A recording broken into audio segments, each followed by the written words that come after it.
사탄 처음부터 살인한 자.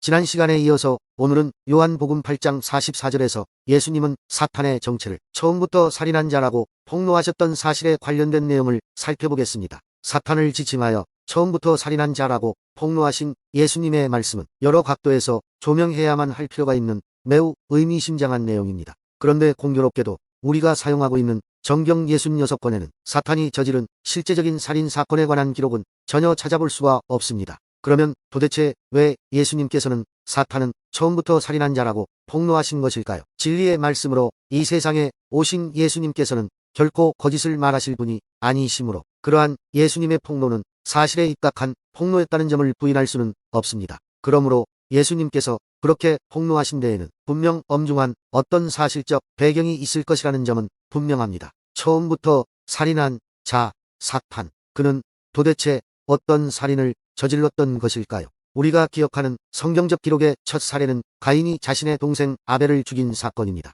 그 다음 기록된 두 번째 살인은 가인의 후손인 라멕이 한 사내를 죽인 사건입니다. 성경 기록 속의 살인은 가인과 그의 후손이 저지른 범죄 사건이 먼저였었다는 공통점이 발견됩니다. 아무튼 창세기로부터 그 이후의 성경 속 기록 그 어디에서도 사탄의 직접 저지른 살인 사건에 대한 예는 없는 것입니다. 그러므로 사탄이 저지른 살인에 관한 진실을 깨닫기 위해서는 예수님의 폭로를 근거로 성경적 의미로서의 살인에 대한 개념을 파악할 필요가 있습니다. 예수님이 요한복음 8장 44절에서 하신 언급에 따르면 살인이라는 용어보다 먼저 표현하신 용어가 거짓이라는 용어입니다. 그러므로 사탄의 거짓은 살인과 모종의 상관관계가 있다는 것을 암시한다고 볼 수 있을 것입니다. 이러한 관점에서 사탄의 거짓과 살인의 상관관계에 대한 성경적 근거를 살펴볼 필요가 있습니다. 이는 즉 사탄이 에덴 동산에서 거짓으로 하와를 유혹하여 하나님의 명령에 불순종하게 만든 사건으로 직결됨을 알아야 한다는 것입니다.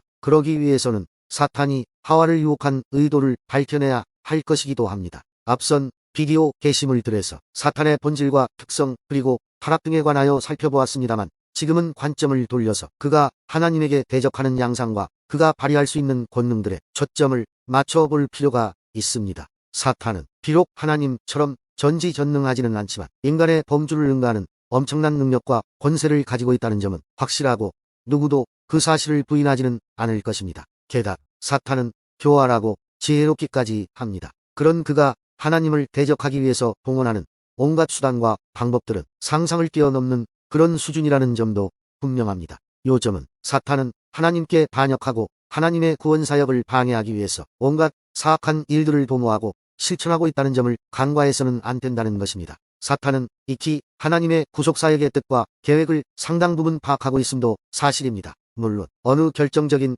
구속사적 사역들을 위해서 하나님이 안배하신 일들에 대해서는 하나님이 직접 비밀로 닫아두셨기에 사탄은 그 닫힌 비밀을 알 수도 없고 풀 수도 없다는 점도 분명합니다. 그럼에도 불구하고 사탄은 끊임없이 하나님의 구속사역을 방해하는 반역행위를 중단한 적이 없습니다. 그러한 사탄의 집요함과 사악함은 에덴 동산에서 하나님과 사람 사이의 교제와 연합을 망치기 위해서 그 첫 신호탄으로 발사되었습니다. 네, 맞습니다. 그는 처음부터 하나님과 사람 사이의 교제와 연합을 방해하고 무너뜨리기 위해서 거짓으로 하와를 유혹하고 하나님의 명령에 불순종하게 만들었던 것입니다. 그 결과는 어떻게 되었나요? 그 결과는 사망입니다. 사탄은 하와로 하여금 불순종의 죄를 저지르도록 유혹하여 끝내는 공의로우신 하나님으로부터 사망이라는 판결을 선고받도록 의도했을 것입니다. 이것이 사탄이 처음부터 의도했던 목적이었다는 것입니다. 그로 인하여 아담과 하와로부터 이어져 온 인류 모두에게 죄가 유전되고 그 유전된 죄의 결과 즉 죄의 삭은 사망이 되었던 것입니다. 결국 사탄이 의도했던 것처럼 사람들은 날 때부터 죄인이라는 멍에를 둘러쓰게 되었고 에덴 동산에서 누릴 수 있었던 영생의 풍요함과 온전함과 평강을 모두 빼앗긴 채 결핍과 불완전함과 근심, 걱정, 두려움 속에서 살아갈 수밖에 없는 존재로 전락하게 된 것입니다. 그렇게 죄로 인하여 타락한 존재로 전락된 사람에게는 사망이라는 굴레가 평생을 따라다니는 것을 피할 수 없는 상태가 된 것이기도 합니다. 사탄은 바로 처음부터 이것을 노린 것입니다. 따라서 사탄은 인간들을 사망의 구렁텅이로 빠뜨린 장본인이라고 해야 할 것입니다. 비록 그가 직접 살인이라는 행위를 하지는 않았을지라도 그는 하나님의 공의를 역으로 악용하여 사람들에게 사망의 굴레를 씌우게 한 범죄 기획자요 살인 주모자인 것입니다.